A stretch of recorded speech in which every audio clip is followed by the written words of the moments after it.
beehive must have an entry point through which the bees, especially the worker bees and drones, can use to get in and out of the hive in search for food and pollen.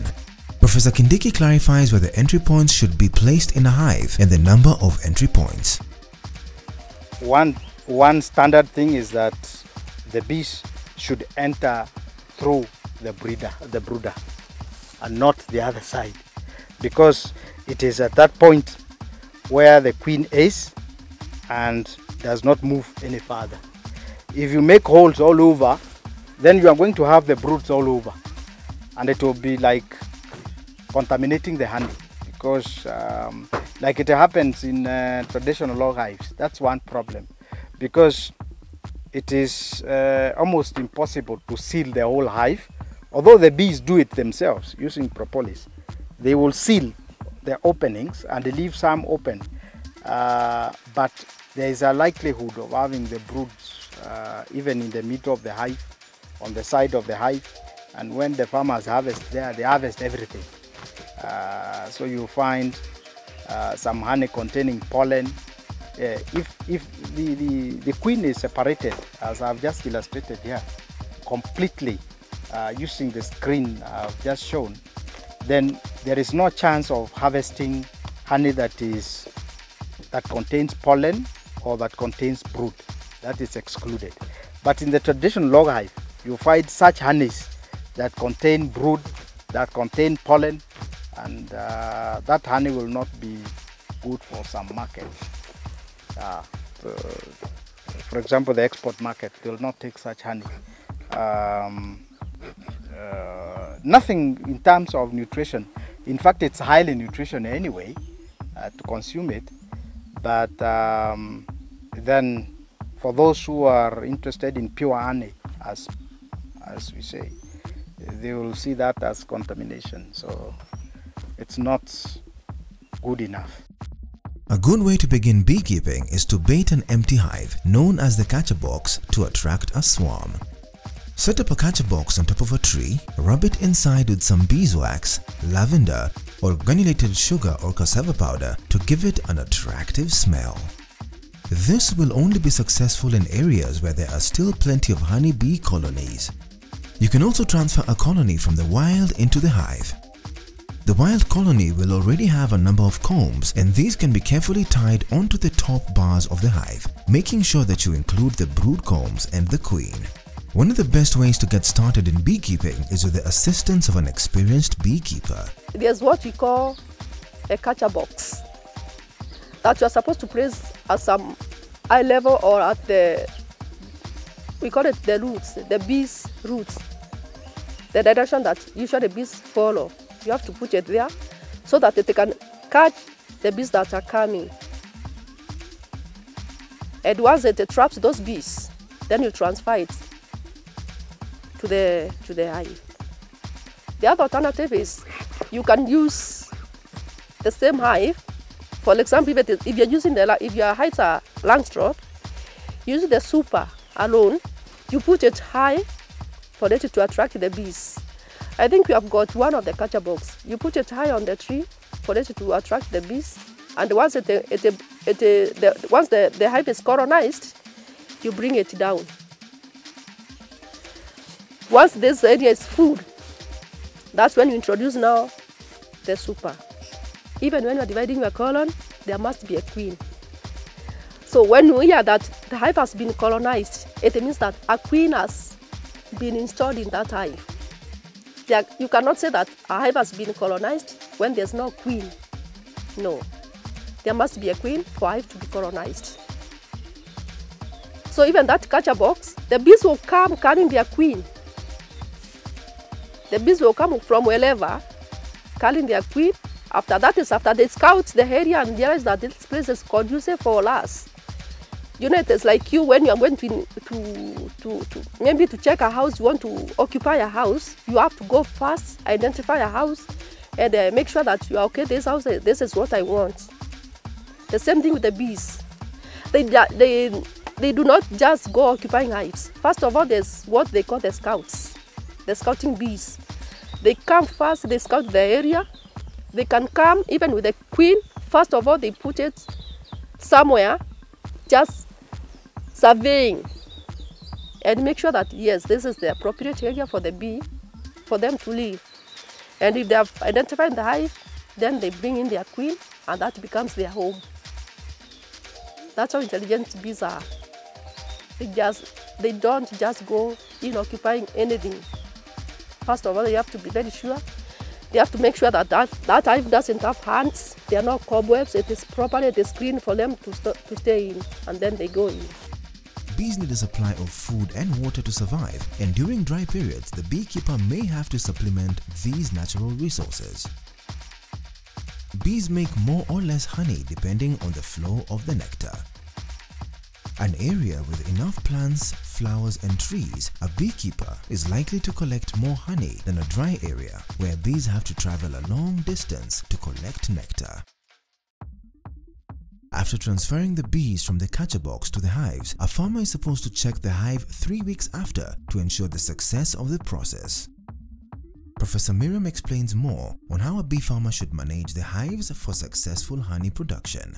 You are supposed to be checking your hives at least in 3 weeks' time. You must have to come and check the hives that if they are still okay, or if there are some pests like these growing insects, the ants and the spiders. You have to check whether the hives are clean in a way that the bees will be comfortable for them. It will be conducive enough for the bees to stay there. So you must keep off the ants from the hives. So it is it's a routine thing, it's a regular thing. You don't have to put them and then go away. Because if those bees, if they attack, those ants, if they attack the bees, bees will run away. So you have to check, and if there's anything, if there's dust or the cobwebs or the ants, you put them off. Usually we normally use, like on this stand, we use some oils. Maybe used oil, engine oil, the used ones. You smear it. That one will keep the ants away from invading the hives. Usually as a beekeeper, you can take, for it, you have to keep on checking it. We agree that first of all, even as a part of management of the hive, you have to keep on checking at least once per 3 weeks. But usually, like this area, we brought these hives in July. I think we brought the hives in July. You realize that it has taken about 3 months for the bees to settle and to put honey, and now we are harvesting. But other times where we have a lot of flowers, and when you are using this kind of hives, after you harvest, you are not taking off the honeycombs. Remember, there's some products that are here, like beeswax. If you want to use beeswax, whereby we use the KTBH hives, we harvest everything so that you can harvest also beeswax. But for example, where we are using the long straw that has a wire, if you just extract honey and then you bring back when the comb is intact, bees will not spend so much time constructing some more combs. For them, it will just be filling honey in those combs. So it can take, if there are enough flowers, it can take just a month or 3 weeks, and the honey is ready again to be harvested. With enough foliage, you can harvest honey almost every month from the long straw hive. If you are using the KTBH, it can take about 2 to 3 months for you to harvest honey, where we have enough forage, and the environment is conducive enough for the bees. There's flowering throughout the season. Professor Miriam attests that for a beekeeper to know that a hive is ready for harvesting, it produces a sweet aroma. This is a sign that the honey in the hive is ripe and mature for harvesting. As you walk along the hives, you can tell this hive has enough. It's ready for harvesting. One is that sweet aroma or the scent that it produces from the hive. Then the other thing, you come and test using, you knock on those bars that are holding the combs. The one that has the honey, it will produce very little noise. But the one that has no honey, it is a bit sharp. As you know, the empty devil, it makes a lot of noise, but the one with water, it makes very little noise. So those are some of the things that a beekeeper normally uses to check whether there's honey in the hive. Almost every beekeeper looks forward to the day when they're able to reap the rewards of their hive, the honey. For those beekeepers who have never extracted honey from their hive, the process can feel a bit overwhelming.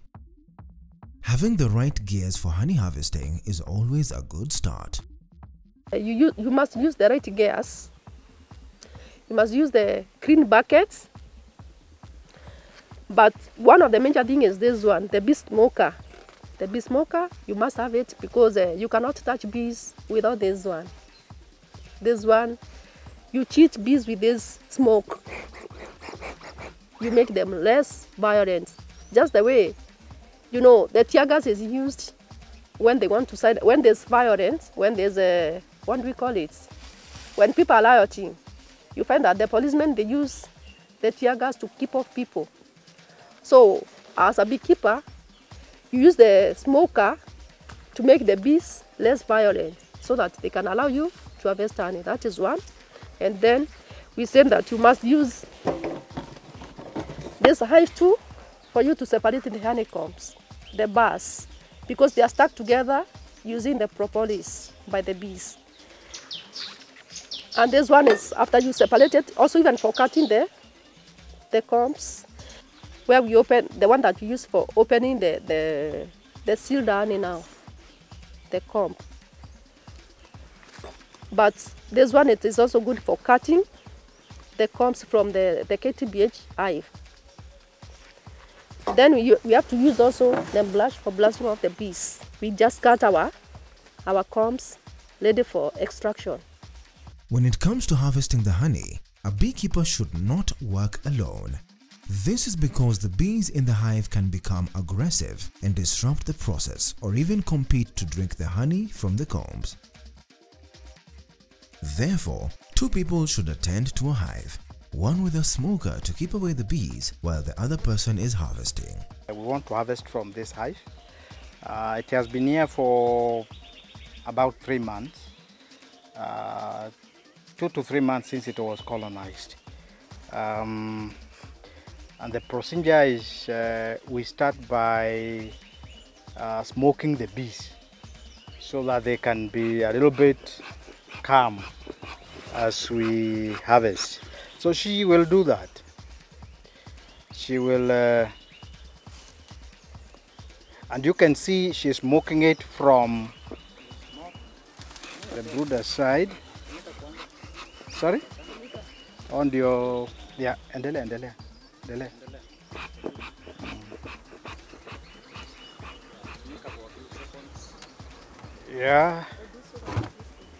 Yeah, so that the bees now can... What is happening now, the worker bees have gone down to try to drink as much honey as possible because they have seen that somebody wants to steal from them. Meanwhile, the drones are out to fight and to defend the honey, I mean the beehive. So we might see some drones coming out when we open, but there's no cause for alarm. They are likely not to sting anyone. What she's doing now, she's trying to separate the bars because they've been attached very firmly by the bees to the hive.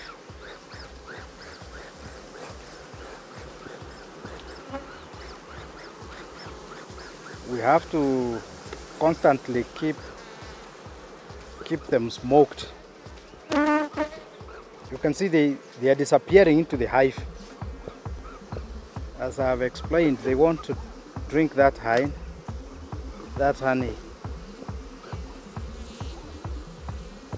So this is in the process. Now she's going to wipe out the bees from the comb.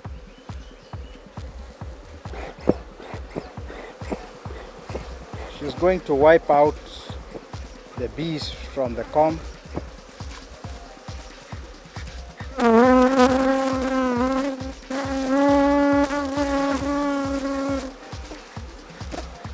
So that we don't carry any to the extraction room, trying to clean the comb of all the bees. We want the bees back in the hive. Yeah, you see it was starting to get sealed, but very quickly they have started to open and drink. You can see how they are drinking honey actually. It's only that the camera cannot come. Look at them. They are very busy trying to suck as much as possible.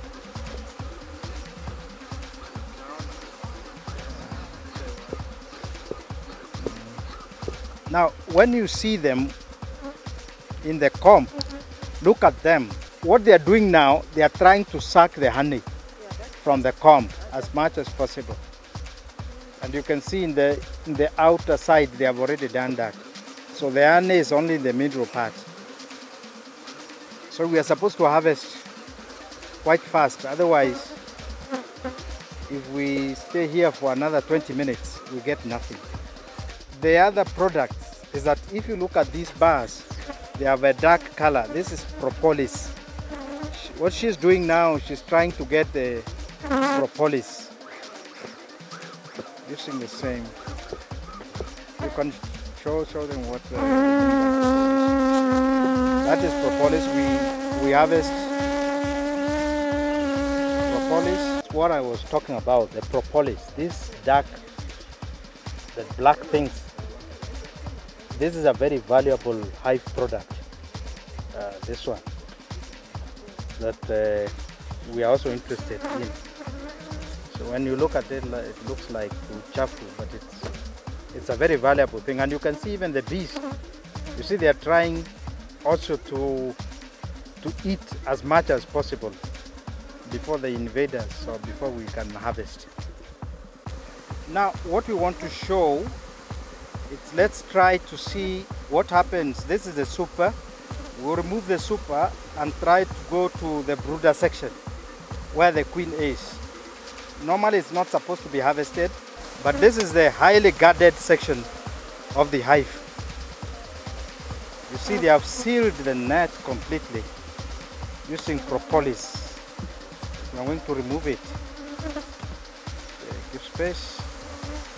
So we are trying to reach the queen now, and it's going to be a fight. Because these guys, they have discovered we are being it's an invading army. It may not be easy because of the propolis. It's too much. Comb here, it's dark. It's not like what we had on the top. These are dark combs because of the nature of the material that is stored here. Normally, normally the material that is stored here is pollen and royal jelly. Royal jelly is only fed to the queen. Pollen is fed to the bees, other bees, the workers, and the drones. The queen does not share. You will not easy to identify the comb unless we go one by one.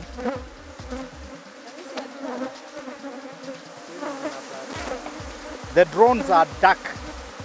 They have a dark abdomen. And when you look at them, let me show something. If you look at them, you'll find when they sit, the abdomen, they raise it up. They raise the abdomen up so that the venom can come out. If you're using the Langstroth hive, one can harvest 15 to 20 kilograms, and Kenya Top hive 20 to 30 kilograms per harvest when properly stocked. From the Langstroth hive, you can harvest about 15 to 20 kilograms of honey. If you're using the KTBH, because it is bigger, you can harvest about 20 to 30 kilograms of honey per harvest when it is properly stocked. We have said it will take about 2 to 3 months depending on the flow of nectar. That is, if you're using the 18pH hive. But if you're using the Langstroth hive, because you have not harvested from, you have not cut off the honeycombs. You have just removed the honey from the honeycombs. So the honeycombs are intact. And they can take about 3 to 1 month for that honey to be stocked again. That is, if the environment is conducive, if you have enough flow of nectar, you can harvest. Within a month, you can go back again and harvest. Because the bees, what they did, they just filled the honeycombs with the nectar, which is ready for harvesting within a month. As demonstrated earlier by Miriam, the Kenya top bar hive and the Langstroth hive have different types of combs where the bees store their honey. At the Tharaka Honey Apiary, Professor Kindiki enlightens more on the combs and what beekeepers should expect when harvesting from the different types of hives. From this hive, we're going to get honey plus beeswax. So we will harvest the whole comb. You know, they start from the brooder going that way. So like this one, what we're explaining, if you try to tap this one and you tap here, you can tell where the honey is. So by do, re, mi, fa, sol, la, si, do, you can tell if you go on like that.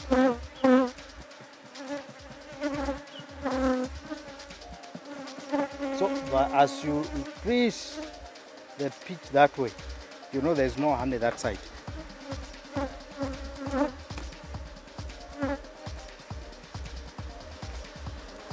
Smoke this a little bit.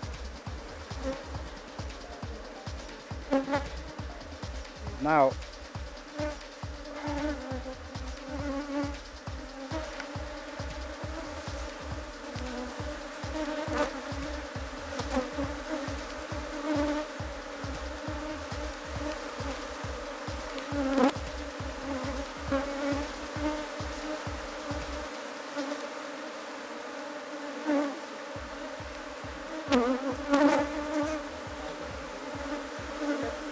so these bees, you see, like they want to sting the comb.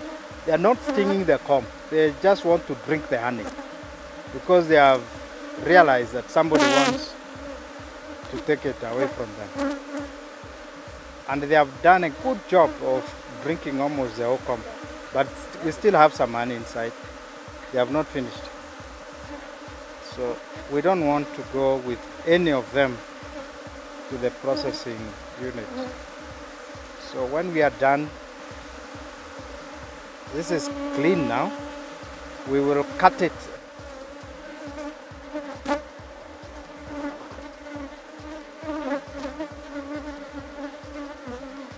And then this one we return to the hive. We don't take it as in Langstroth hive. Our honey is now ready for processing, for extraction. That's the first step of processing, extraction of the honey. This is from the Kenya top bar, which we are going to harvest the honey and the beeswax. And then from the Langstroth hive, we are going just to get the honey and return the combs to the beehive. After harvesting the honey from the hive, it is now time for extraction and processing of the honey from the combs. As a beekeeper, rearing bees for business, one must have an extraction unit to separate the honey from the combs and wax. At Tharaka Honey Bee Farm, they have a centrifuge machine that is used to extract the honey from the combs. This is a centrifuge for honey extraction. And usually we use honey that we have harvested from the Langstroth hives. This is not the honey in the comb from the Langstroth hive. We have to uncap it, removing the layer that the bees keep. You see? We release the honey now. This one we just modified it to extract honey from combs that we have harvested from the Kenya honey. Kenya top bar. So it's used for holding the combs.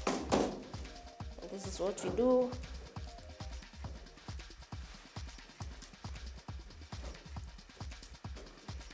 We position it properly on this mesh. then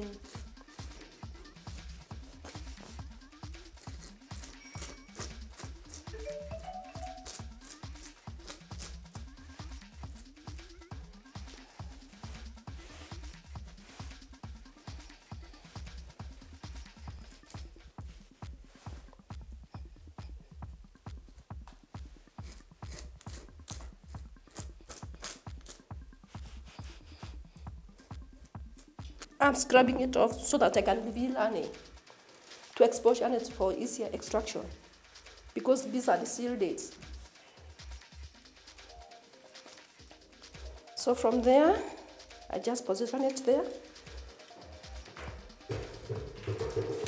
and put it here.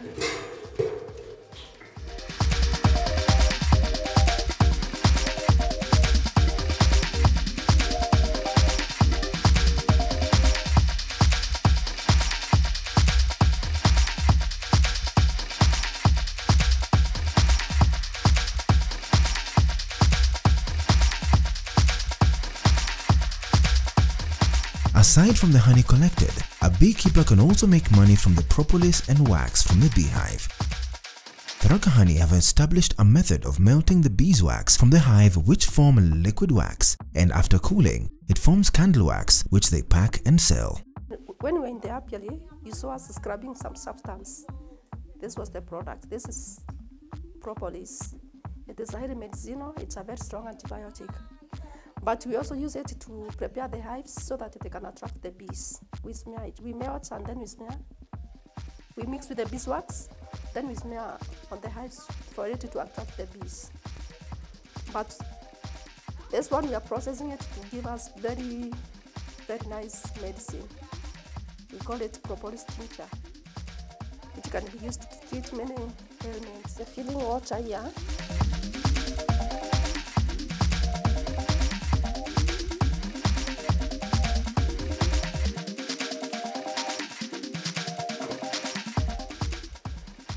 Then we allow this one to boil it. We allow this to boil so that they can extract the beeswax. Beekeeping, being a livestock subsector with a huge untapped potential, could contribute to Kenya's rural household income. After all, becoming a beekeeper is as easy as 1, 2, 3. All you need to do is follow the steps and training that Professor Miriam has shared, and you will definitely get started on the business. What we are collecting now is melted beeswax.